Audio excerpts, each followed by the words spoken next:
With family back on another break on the Bluebell Railway, he was sitting in the shed at Vicarstown. He and Murray were watching YouTube videos because Murray had a day off.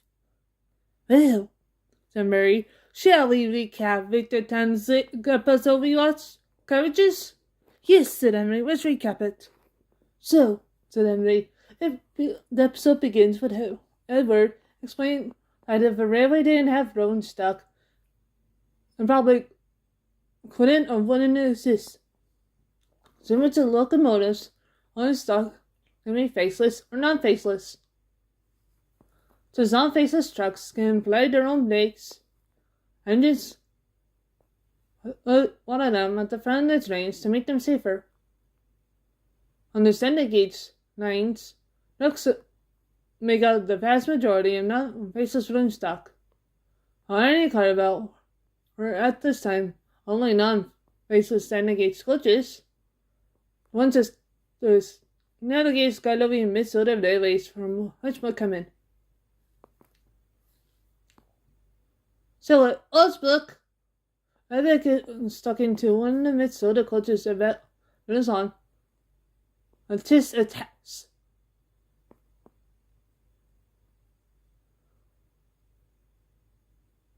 And Duke explains to Eric that the best way to service passengers is through tolerance. Eric says he's never taken a passenger train before, but has wanted to. Douglas suggests Eric would be good passenger trains. Chosen Mary. Douglas then departs for Burnham, and on his way out meets up with James. The two get into an argument.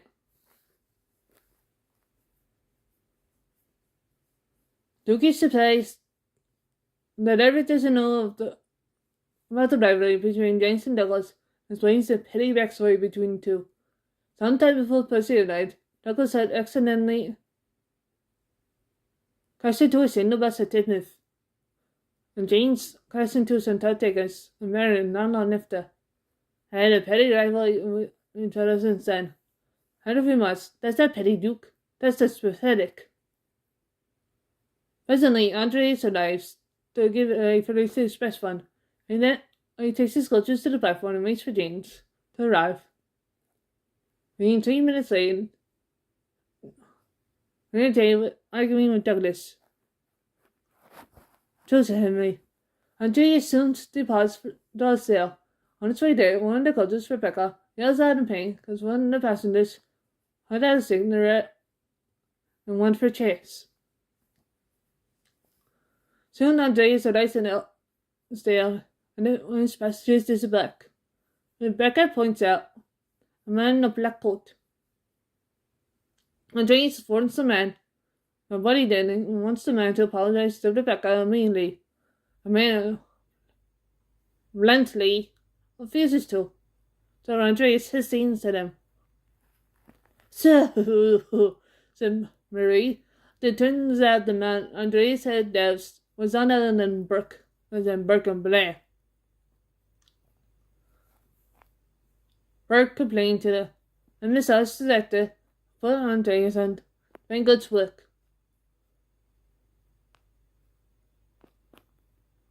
Michael Blair then managed to monetize the Irish board until launching investigation on its two operations on Sodor. The stretchers kept going around Sodor, questioning engines about every single train they have ever taken and deputy any losses that were incurred. This meant that Toby's authorized overhaul was determined to be a big loss to the company's financial losses. Rain apparently this is our decision. Joseph Henry. On Cafe Yards, Thomas, Presley, and Everett are talking when Percy questions what was Burke even doing on the Minnesota River in the first place. One taxi by Rodney tells him that a couple of weeks earlier is alone at the same method kept at 9 years old business when he heard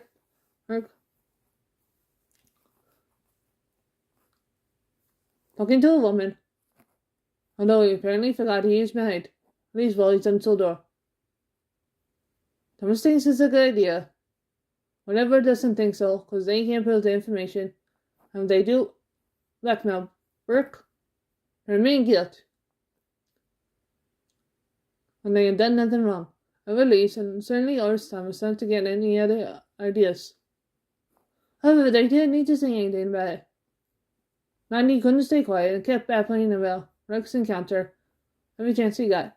The rumors then found their way back to inspectors and the press. Lubeck's character being thrown into question. The journey in the boys' investigation was compromised. While Mr. Starr still issued a light reprimand, he still maintained his position as the Northeast's director. Along that door, as the inspectors left, stood Burke and Blair. Burke hit the skirts, though he did not see the voice for his wife, and they never really knew what happened to Blair. So said Mary. And when then explains that besides Ronnie's behavior and the deceptions in the book and TV series, trucks are not actually troublesome. Well, up to this point in every story, they have cheese engines, but that's only as serious as they got. Non-faceless fellows that can imply their own place, and that's all they could do. They have never, at any point in time, been fitted with a means of computation. Means they cannot, so you can't pump engines. Although they went, they could, because drones that compare engines are more likely to be destroyed in a crash. However, like all stereotypes, they come from actions of disagreeable morality.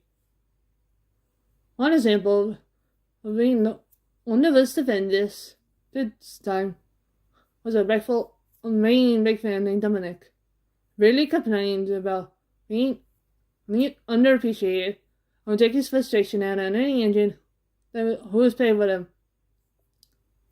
by not completely releasing his brakes, forcing the engine to hold their turning the crew. One day, he and the Douglas got a vicious row. After that, Dominic took a dislike to Douglas and kept giving him grief whenever he took him out. When Douglas had to deliver a fatal shipment of coal to Brendan, Dominic made Douglas highlight and Douglas bleed. So said Emily.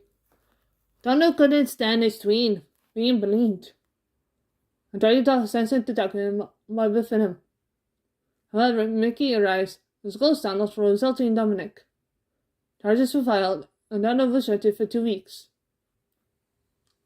Mickey and Dominic had a long talk afterwards, and the big fan even spread out to that. So said Mary.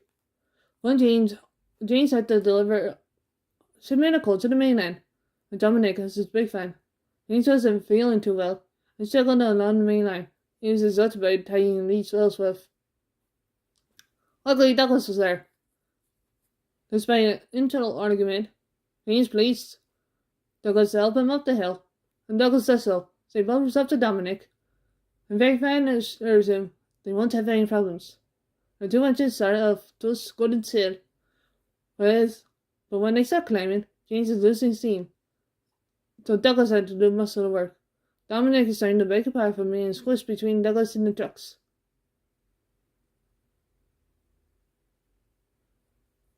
Douglas tells Dominic he'll be fine.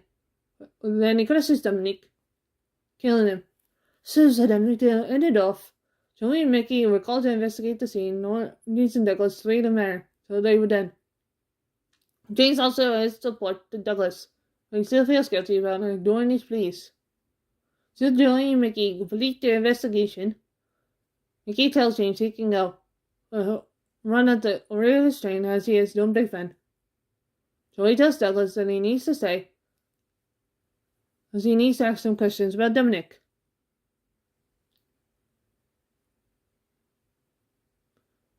Douglas is interrogated. Remember now next friend, so that's him.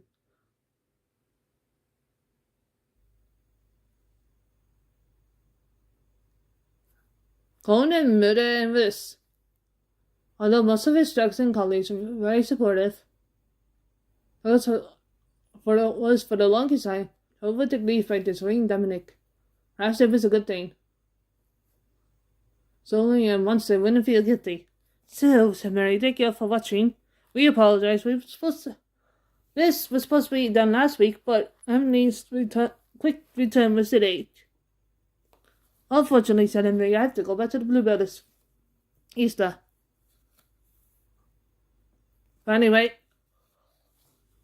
Hugh and Patriot were supposed to do their recap today, but unfortunately, due to an important good strain that needs to go to Manchester, they're unable to do so. So the interview recap is on Friday. However, this is the last week we're catching up on engine reactions. Engine recaps, my bad. Exactly to Mary. Although the engine reactions are done on time, it just takes a while to upload the recaps, as we're very busy lately.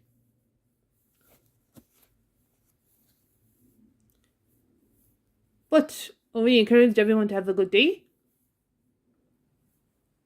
and be safe.